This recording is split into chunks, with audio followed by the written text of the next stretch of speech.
ఈరోజు మనం 32వ కీర్తన చదువుకుందాం. తన అతిక్రమములకు పరిహారము నొందినవాడు, తన పాపమునకు ప్రాయశ్చిత్తము నొందినవాడు ధన్యుడు. యెహోవా చేత నిర్దోషి అని ఎంచబడినవాడు, ఆత్మలో కపటము లేనివాడు ధన్యుడు.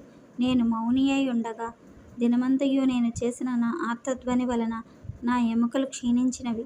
దివారాత్రులు నీ చెయ్యి నా మీద బరువుగా ఉండెను.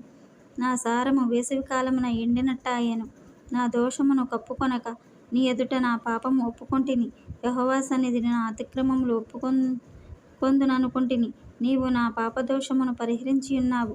కావున నీ దర్శనకాలమందు భక్తి గలవారందరూ నిన్ను ప్రార్థన చేయుదురు.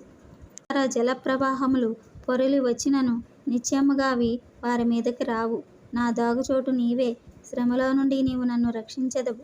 విమోచన గానములతో నీవు నన్ను ఆవరించెదవు. నీకు ఉపదేశము చేసెదను. నీవు నడవవలసిన మార్గమును నీకు బోధించెదను. నీ మీద దృష్టి ఉంచి నీకు ఆలోచన చెప్పెదను. బుద్ధి జ్ఞానములు లేని గుర్రము వలనైనను కంచరగాడిద వలనైనను మీరు ఉండకుడి. అవి నీ దగ్గరకు తేబడినట్లు వాటి నోరు వారుతోనూ కళ్ళముతోనూ బిగింపవలెను. భక్తిహీనులకు అనేక వేదనలు కలుగుచున్నవి. యెహోవా యందు నమ్మిక ఉంచు వారిని కృప ఆవరించుచున్నది. నీతిమంతులారా, యెహోవాను బట్టి సంతోషించుడి, ఉల్లసించుడి.